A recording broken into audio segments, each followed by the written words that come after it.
ఇంత రాత్రి అయింది, నిద్రపోకుండా ఈడేం చేస్తున్నావునా? మా వైఎస్ఆర్ కొడుకు వస్తున్నాడంట, ఆయన కోసం ఎదురు చూస్తున్నా అన్నా. కాదన్నా, మీ వైఎస్ఆర్ కొడుకు వచ్చి నీ ముందు నిల్చున్నా నీకు కనపడదు కదనా? అన్నా, నాకు ఆయన కనపడకపోయినా నేను ఆయనకి కనపడతా కదన్నా. నాలాంటోళ్ళు ఆయన వెనకాలన్నామని తెలియడానికే నేను ఇక్కడ ఉన్నానన్నా.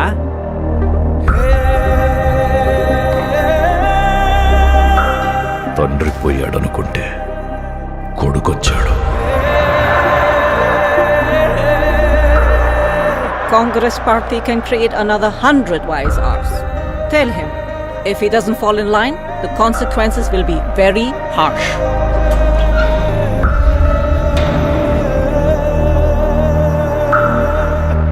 ఉన్నదంతా పోయినా పర్వాలేదు అని తెగించిన జగన్ లాంటోడితో యుద్ధం చేయడం మనకే నష్టం మేడం.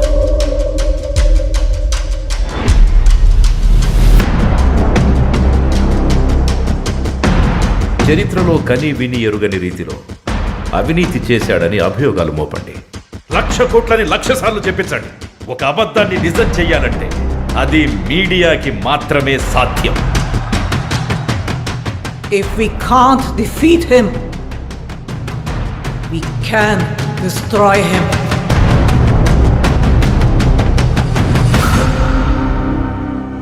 చరిత్ర నన్ను గుర్తుపెట్టుకుంటుందో లేదో నాకు అనవసరం అన్నా, కానీ ఒకవేళ గుర్తుపెట్టుకుంటే తండ్రి కోసం ఇచ్చిన మాట తప్పని కొడుకుగా మీరన్నా ఆ చరిత్ర గుర్తుపెట్టుకుంటే చాలన్నా.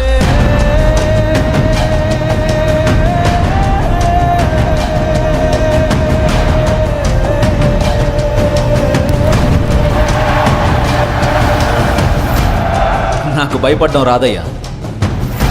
నేనేంటో, నా రాజకీయం ఏంటో మీకింకా అర్థం కాకపోవచ్చు, కానీ ఒక్కటి గుర్తుపెట్టుకోండి, నేను వైఎస్ రాజశేఖర్ రెడ్డి కొడుకుని.